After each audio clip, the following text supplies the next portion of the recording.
Love as being. There are moments when the heart becomes quiet enough to hear what it has been saying all along.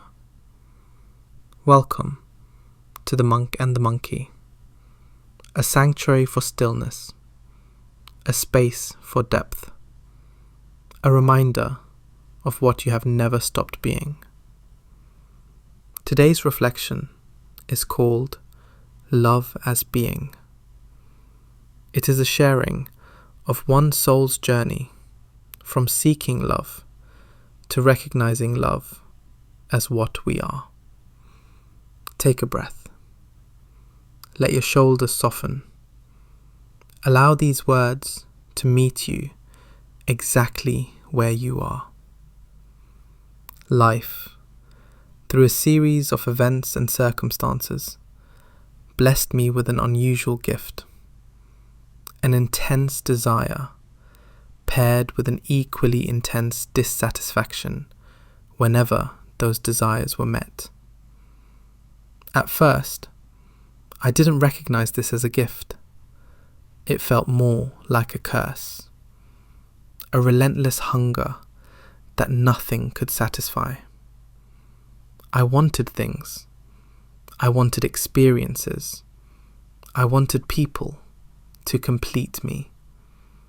And each time I acquired what I thought I needed, the fulfillment lasted only briefly before the emptiness returned, hungrier than before. I desired from a place of separation, from a sense of lack, from a deeply held belief that I was finite, incomplete, and needed to accumulate this and that to fill myself up, to finally become whole.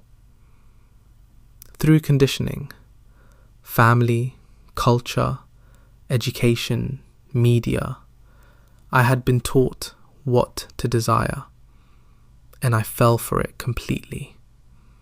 I chased material accumulation, believing that possessions would grant me security and worth.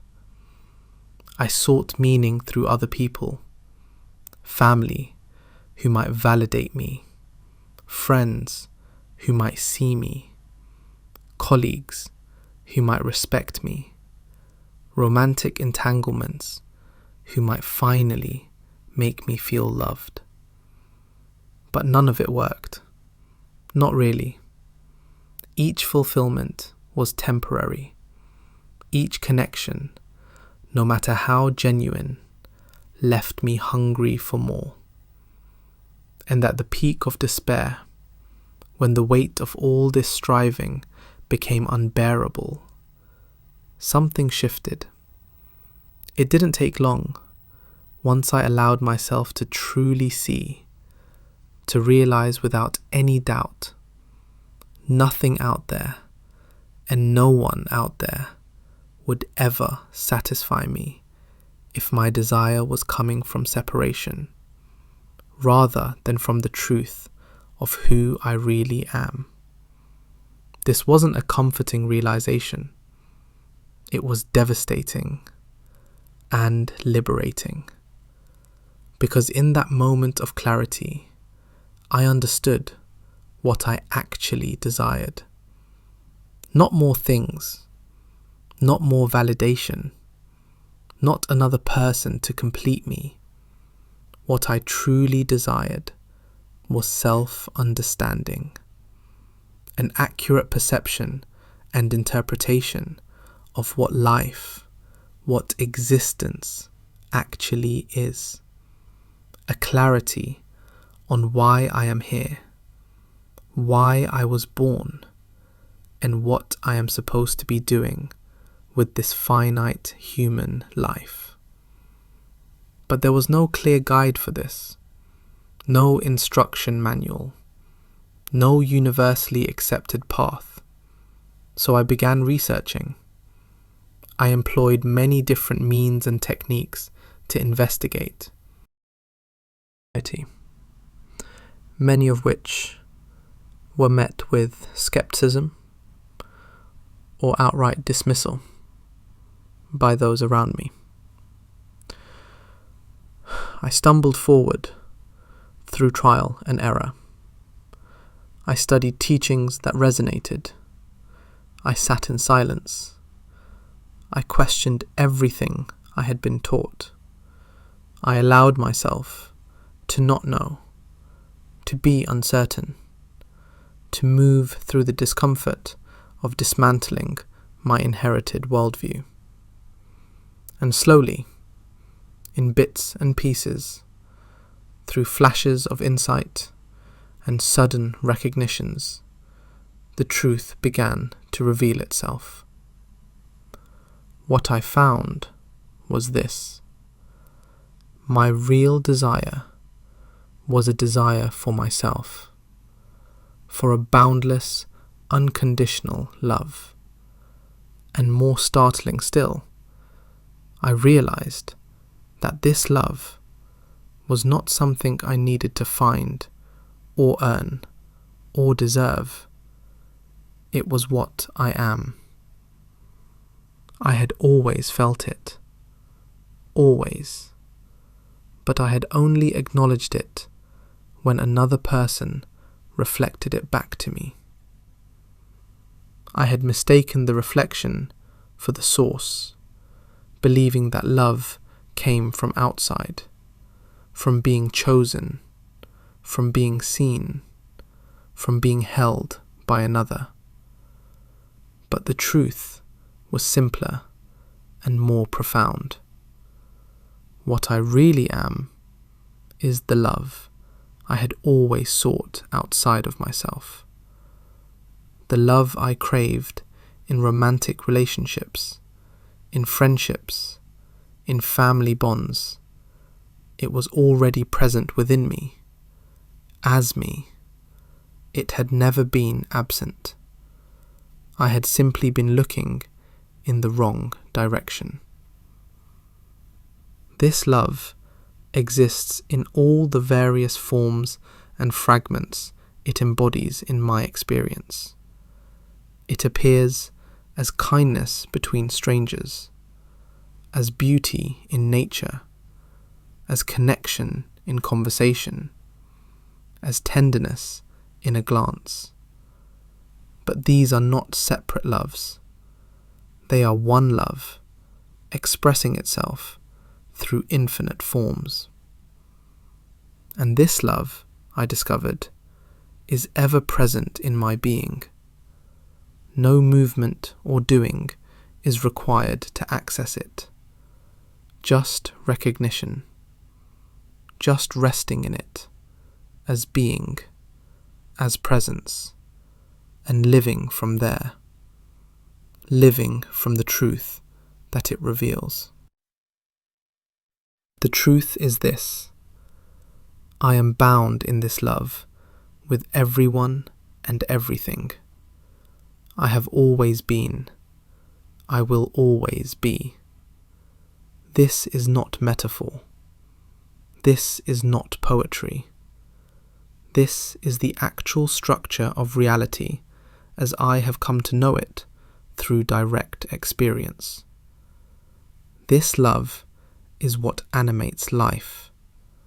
The whole of existence pulses with it. It is the ground from which all things arise and to which all things return.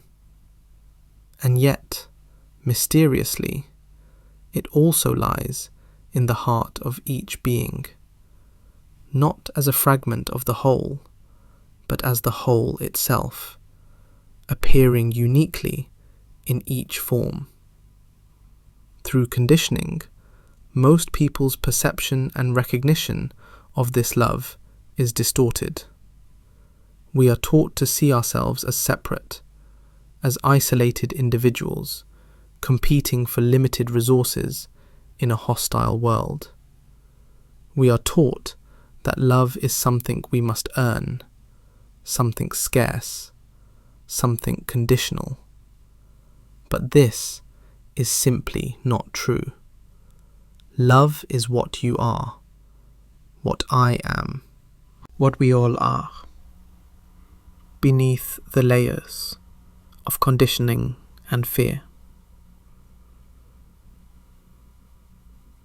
So, beloved, if you still seek love from people, places, things, events, I invite you to pause. I invite you to turn your attention inward, to investigate the love in your own heart, in the depths of your being, not as an idea, not as a concept to believe in, but as a lived reality to be recognized. See for yourself that what you seek is already present, boundless, unlimited, overflowing, and living from here, from this recognition, from this ground of love, is the purpose of every human life. Not to achieve something, not to become someone, not to acquire or accumulate or prove your worth, but to act from a deep understanding of self, of love, of truth, to engage with other beings as representations of this same love, to see in every face the same presence that looks through your own eyes. This love that I am, that you are, that we all are. This recognition brings an end to the futile search for what was never lost. You don't need to become more loving. You need only to recognize the love that you already are. You don't need to find completion in another. You are already whole. You don't need to prove your worth. You are inherently valuable, simply by being.